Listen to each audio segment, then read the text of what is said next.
Hi అండి, welcome to our channel Khan's Tasty Kitchen. మునగాకు పప్పును సింపుల్గా టేస్టీగా ఎలా చేయాలో ఇప్పుడు చూద్దాము. ఈ పప్పుని వారానికి 2 సార్లు అయినా చేసి తినండి, చాలా బాగుంటుంది హెల్త్ పరంగా. ఈ పప్పును ఇప్పుడు ఎలా చేయాలో చూద్దాము. ముందుగా స్టవ్ పై కుక్కర్ని పెట్టుకొని కందిపప్పును వేసుకొని ఫ్రై చేసుకోవాలి. నేను ఆకుకూరలను వండేటప్పుడు ఈ కందిపప్పును దోరగా ఫ్రై చేసుకుంటాను. ఇలా ఫ్రై చేసుకోవడం వల్ల పప్పు కమ్మగాను రుచిగా చాలా బాగుంటుంది. మీరు కూడా ఒకసారి ఇలా ట్రై చేయండి. ఇలా దోరగా ఫ్రై చేసుకున్న తర్వాత ఈ పప్పుని ఒక బౌల్లోకి తీసుకుందాము. ఈ కందిపప్పుని 1కి 2 సార్లు శుభ్రంగా క్లీన్ చేసుకొని కుక్కర్లో వేసుకోవాలి. ఈ పప్పు మునిగేంత వరకు వాటర్ని వేసుకోవాలి.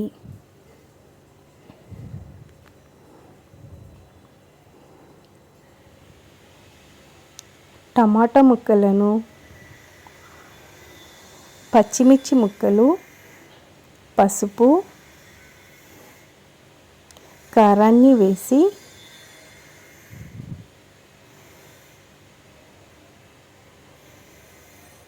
చింతపండుని కూడా వేసుకొని ఒకసారి కలుపుకొని శుభ్రంగా కడిగి పెట్టుకున్న మునగాకును ఇప్పుడు వేసుకోవాలి.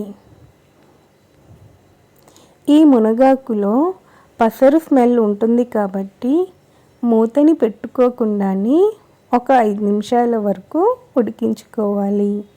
ఇలా ఉడికించుకున్న తర్వాత మూతని పెట్టి 5 విజిల్స్ వచ్చేంత వరకు ఉడికించాలి. ఇలా 5 విజిల్స్ తర్వాత స్టవ్ని ఆఫ్ చేసుకొని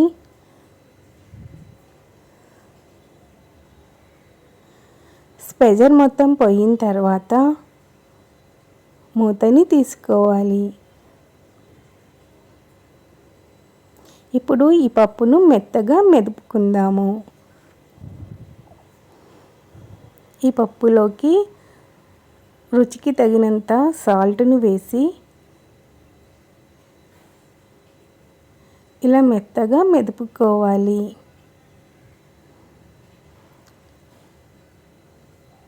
ఇలా మెతుకున్న తర్వాత తాలింపుని ప్రిపేర్ చేసుకుందాము. స్టవ్ పై ఒక బౌల్ని పెట్టుకొని ఆయిల్ని వేసి ఆయిల్ హీట్ అయిన తర్వాత కొంచెం నెయ్యిని వేసుకొని ఉల్లిపాయ ముక్కలను వేసుకోవాలి.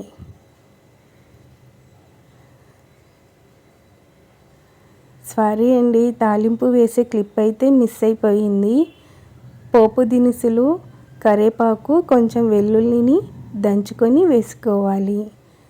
ఇలా ఫ్రై చేసుకున్న తర్వాత ముందుగానే ప్రిపేర్ చేసుకున్న పప్పును వేసుకొని ఒకసారి కలిపి ఒక 5 నిమిషాల వరకు ఇలా బబుల్స్ వచ్చేంత వరకు ఉడికించుకోవాలి. ఇప్పుడు స్టవ్ని ఆఫ్ చేసుకోవడమే. ఇంతే అండి, ఈజీగా టేస్టీగా మునగాకు పప్పు రెడీ. ఈ వీడియో కనుక మీకు నచ్చితే లైక్, షేర్, సబ్స్క్రైబ్.